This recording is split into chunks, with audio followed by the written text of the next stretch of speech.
코로나로 3년째 만으로 한 2년 반 이상을 이렇게 어려움 가운데 있지만은 내일부터는 야외에서 전면 마스크를 벗어도 되는 그런 법을 통과해서 내일부터 적용한다고 합니다. 노래자랑이라든가 운집회에 있어도 마스크는 벗어도 된다는 겁니다. 조심하고자 하는 이들은 물론 그렇게 모였을 때 쓰기도 하겠지요. 하여간 코로나를 극복하는 단계의 됨을 하나님께 감사드리지 않을 수가 없습니다. 보건조사를 했더니 국민 97%가 항체를 가지고 있다고 나왔습니다. 97% 항체를 가졌다면 다시 재감염된다 할지라도 넉넉히 이겨낼 수 있는 그런 힘이 우리에게 주어졌다는 말씀이지요. 여러 가지 어려움이 참 많았습니다만 극복하는 단계에 있음을 감사하고, 한편으로는 초기 기독교, 초대교회라고 하는 그때의 고난과 핍박을 한번 생각하면서 오늘 말씀을 나누고 은혜를 받고자 합니다. 오늘날의 그 코로나 감염과는 비교할 수는 없지만은 이 고난의 때 로마 통치하에서 이스라엘 백성들뿐만 아니라 디아스포라 유대인, 이방 지역 다른 나라에 사는 유대인, 다른 나라에서 예수 그리스도를 믿고 구원주로 고백하면서 크리스찬이 된 사람들은 얼마나 많은 핍박을 받았는지 몰라요. 왜냐하면 제1계명을 범하라고 하기 때문입니다. 황제 숭배하라는 거지요. 오직 하나님만을 숭배하고 경배할 일인데 로마 황제를 주라고 해라, 숭배해라. 그러니 그 어려움이 말할 수가 없었지요. 많은 이들이 십자가를 질 수밖에 없었고 사형에 처해질 수밖에 없고 사자밥이 될 수밖에 없는 그런 형편에 처했을 때입니다. 오늘 말씀은 사도 요한이 그래도 비교적 다른 제자들에 빌 때는 이제 장수했던 사도입니다. 모든 이들이 순교를 당했지만 사도 요한은 단모섬에서 유배되면서 그래서 오랜 기간 동안 성도들을 격려하고 하나님의 계시를 받은 종으로 우리가 알고 있지요. 사도 요한이 기록한 소아시아의 7교회에는 이 편지 가운데 꼭 마지막 부분에는 성령이 교회들에게 하시는 말씀을 들을지어다 그래요.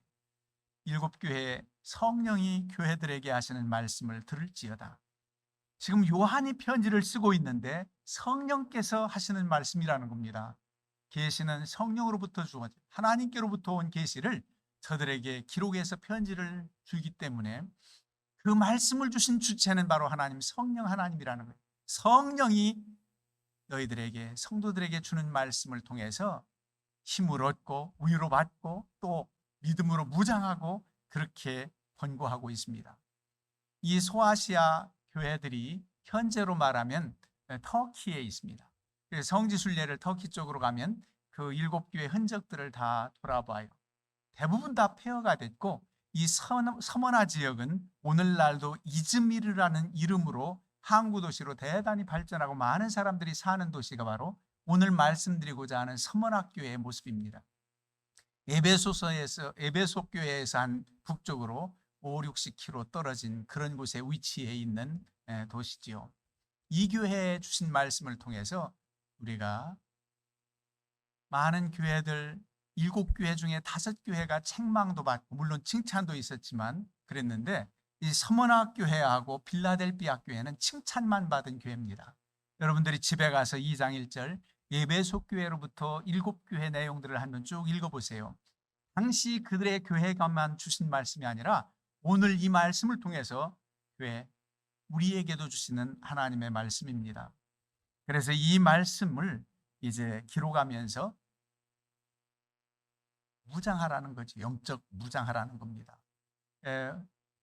터키 지역의 성지순례를 하면서 성지순례 예수님의 그 활동 무대였던 이스라엘 지역 다니는 것 못지않은 그 감동과 또 그 안타까움 그리고 하나님께 대한 그 믿음의 열정들을 느낄 수 있는 지역이 바로 터키였던 것 같아요. 지난 6월에 터키 이름을 새로 국가명을 바꿔서 유엔의 승인까지 났지요. 얼마 안 됐습니다. 6월 달에 6월 초에. 그래서 튀르기에 그렇게 이름을 바꿨어요. 왜냐하면 터키는 이름이 영어로 또 칠면조 또 뭐 겁쟁이 패배자 이런 뜻이 있어서 튀르기예로 바꾼다고, 국가명이 이제 튀르기예인데 제가 앞으로도 계속 터키에도 이해하시기 바랍니다. 튀르기예. 이곳에 있는 교회에 편지하면서 그중에 서문학교회는 칭찬만 해 주신 교회인데 이 교회의 모습을 한번 살펴보자는 겁니다.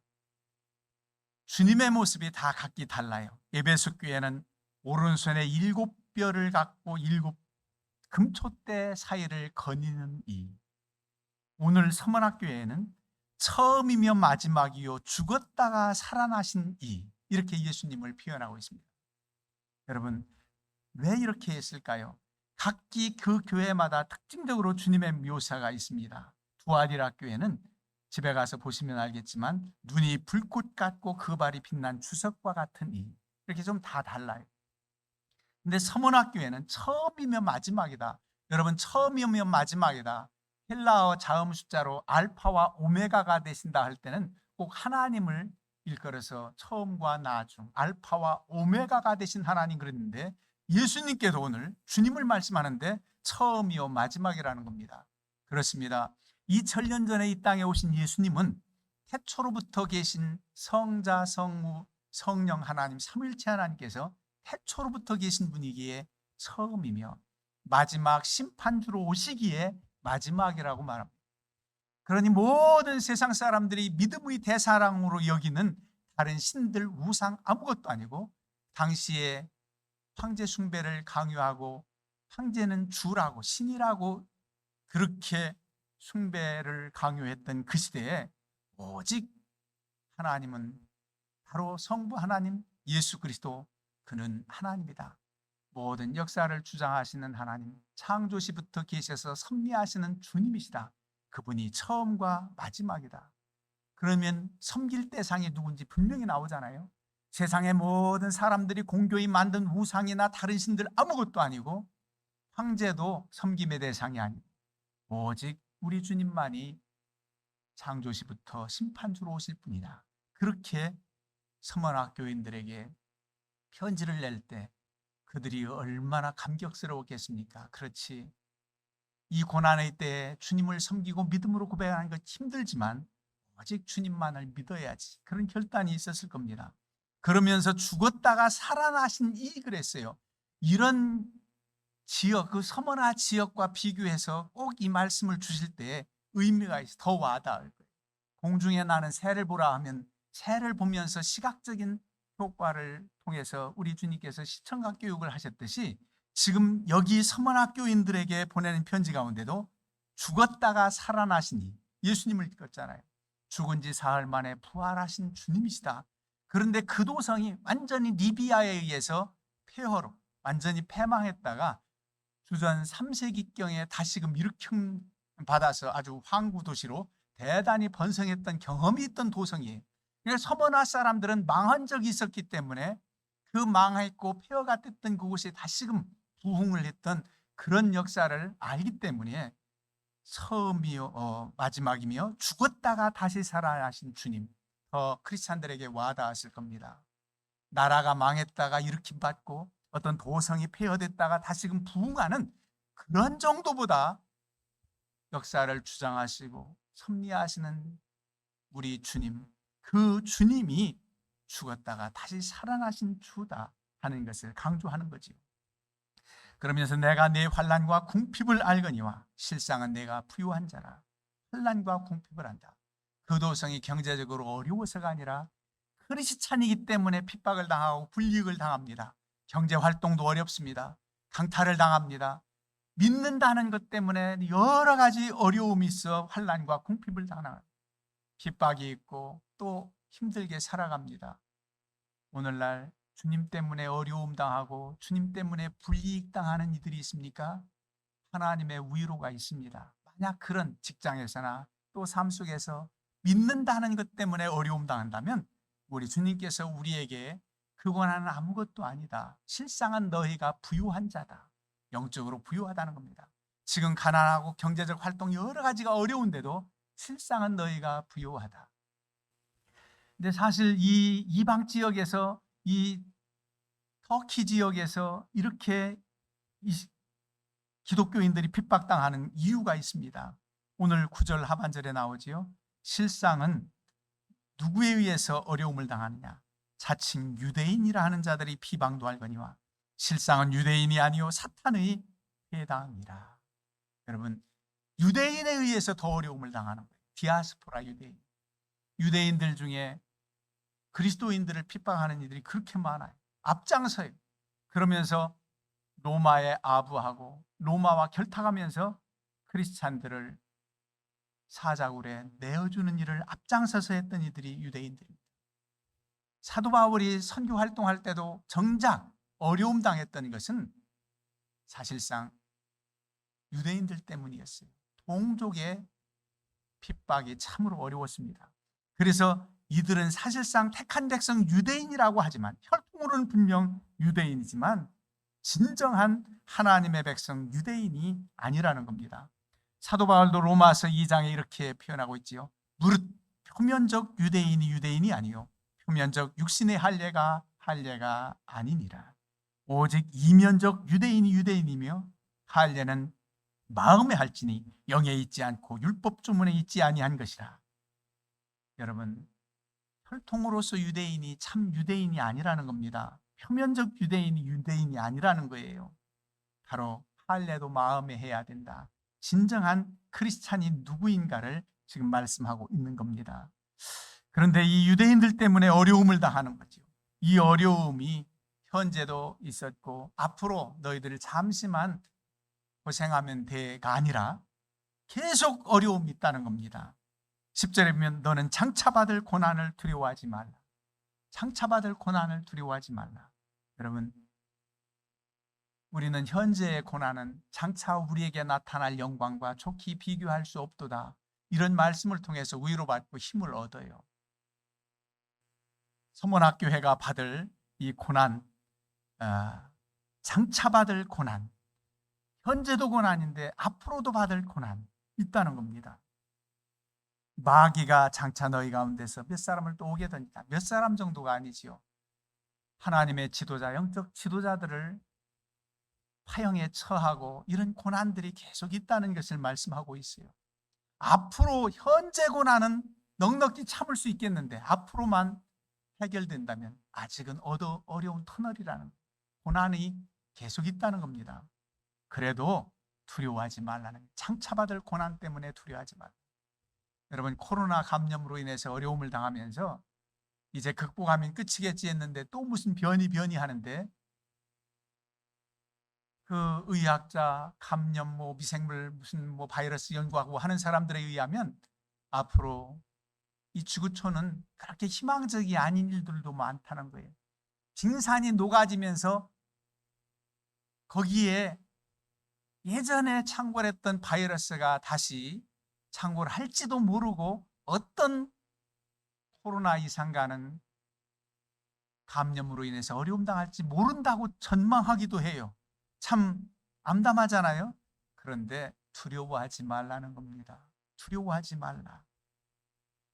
얼마나 핍박이 심한데 여러분, 잠시 후면 끝나, 너희들 힘내, 이런 정도가 앞으로 장차 받을 고난 있다 할지라도 두려워하지 말라.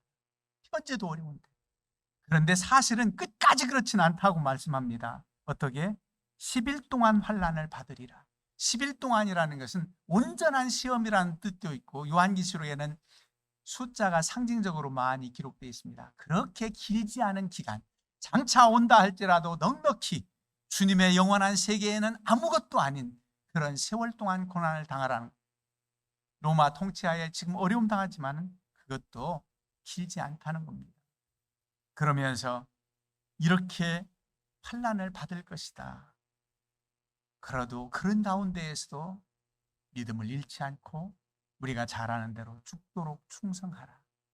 그리하면 내가 생명의 관을 내게 주리라. 여러분, 죽도록 충성하라. 그 고난의 십자가를 치라는 겁니다. 다른 때 부를 때보다 오늘 찬양대의 찬송이 또 와닿아요. 십자가를 어떻게 힘들지만 눈물을 흘리며 치는 게 아니라 즐거운 마음으로 칠 수 있을까? 즐거운 마음으로 십자가 져라. 왜냐하면 그 고난의 길에 우리 주님이 함께 하시고 주님이 그 십자가 지시고 승리한 십자가입니다. 십자가로 인하여 끝난 게 아니라 사흘 만에 부활하신 주, 다시금 사신 주. 그래서 십자가는 고난의 십자가지만 그 십자가의 결국을 우리가 알기 때문에 즐거운 마음으로 질 수 있다는 거예요. 십자가 때문에 끝이 아니에요. 오히려 그로 인하여 더 생명의 면류관을 받는다는 겁니다. 여러분, 우리 주님은 겟세마네 동산에서 땀방울이 핏방울처럼 되도록 간절히 기도하셨습니다. 땀방울이 핏방울처럼. 주님을 위해서 이번 9월 달도 봉사의 달, 충성하자고 하는 달 마지막 주일을 보내면서 주를 위해서 충성하는 여러분들의 땀방울, 주님 때문에 흘렸던 피는, 우리 주님은 땀방울이 핏방울처럼 됐다고 하는데 여러분들의 눈물의 그 헌신과 충성과 그 십자가 지는 길은, 그 땀은 하나님 나라의 보석으로 빛나는 구슬이 될 겁니다. 그런 현상이 돼요. 우리가 흘려진 주님을 위한 피는 우리 주님께 귀한 것들로 응답된다. 면류관을 받는다. 여러분, 오늘 찬송가 25장 면류관 벗어서 주 앞에 드리세 그랬는데, 이 땅에서 주신 하나님의 모든 분복으로 우리가 충성을 다해요. 고린도서 10장 31절 말씀대로 그런즉 너희가 먹든지 마시든지 무엇을 하든지 하나님의 영광을 위하여 하라. 그래서 하나님이 주신 모든 공급하신 힘과 지혜와 능력과 물질로 하나님 앞에 드려지는데, 이제 아버지 나라에서는 우리가 이 땅의 것들이 필요 없습니다. 하나님께 모든 것이 다 있기 때문에. 그래서 언젠가 말씀드렸지만 그곳에서 면류관을 받아요. 오늘도 면류관을 주리라. 그 면류관마저 드리는 장면이 24장로가 면류관을 벗어서 주께 드리는 모습이 요한계시록 4장 10절에 나오잖아요. 그런데 그 가사를 한번 여러분 생각하면서 불러보셨습니까? 2절을 그렇게 읽어드리겠습니다. 면류관 벗어서 주 앞에 드리세. 그 손과 몸의 상처가 영광 중 빛나네. 하늘의 천사도 그 영광 보고서 고난의 신비 알고자 늘 흠모하도다. 여러분, 주님께서 우리를 위해서 흘리신 그 피, 상처, 채찍 맞으신 것 영광 중 빛난다. 마찬가지입니다. 주님을 위해서 헌신하고 충성하고 주님 때문에 마음의 상처와 여러 가지 육신적인 어려움이 있다면 영광 중 빛날 일입니다. 천사도 그 영광 보고서 이렇게 고난받고 이렇게 십자가 지면서도 즐거워하는 마음으로 가는 것인 신비입니다. 고난의 신비 알고자 늘 흠모하다. 고난의 신비예요. 고난의 신비. 그게 바로 하나님을 알지 못하는 이들에게는 이해할 수 없는 거예요. 고난 받으면서도 감사하고 즐거운 마음으로 십자가 지고 지금 어려움 당했는데도 감사하다고 고백을 하고 있으니 저들이 이해할 수 있습니까? 그야말로 고난의 신비지요. 그게 바로 찬송가 가사입니다. 그래서 주 앞에 죽도록 충성하라고 권면합니다. 헛되지 않다는 겁니다. 생명의 관을 내게 주리라. 썩지 않고 쇠하지 않을 생명의 면류관을 내게 줄 것이다. 성령이 교회들에게 하시는 말씀을 들을지어다. 그러면서 마지막으로 이기는 자는 둘째 사망의 해를 받지 않는다. 모든 교회마다 믿음을 지키고 이기는 자들에게 이러이러한 상급이 있다고 말씀하는데, 둘째 사망의 해를 받지 않는다. 이 서만학교의 이 말씀은 또 와닿습니다. 왜냐하면 주님 때문에 핍박을 당하고 얼마나 많은 이들이 순교를 당합니까? 첫 번째 사망은 이 땅에 와서 육신으로 살다가 육신의 죽음이 첫 번째 사망입니다. 둘째 사망은 하나님과의 단절, 영혼의 죽음까지를 말합니다. 믿는 자들에게는 영벌에 처해지지 않고 둘째 사망의 해를 받지 않고 우리 하나님 품에 안김받는다고 하니, 주님 때문에 당하는 십자가 지는 일, 그 길 걷는 일, 주님 때문에 죽는 일까지도 두려워하지 않고 주님을 따를 수가 있단 말입니다. 실질적으로 우리가 잘 아는 대로 서만학교의 폴리캅, 늘 그 말씀, 그 예화 생각날 때마다 정말 저런 믿음이 우리 안에 있다면, 로마 황제를 한 번만 주로 시인하면 너 살려주겠다는 겁니다. 이제 마지막 때가 온 거예요.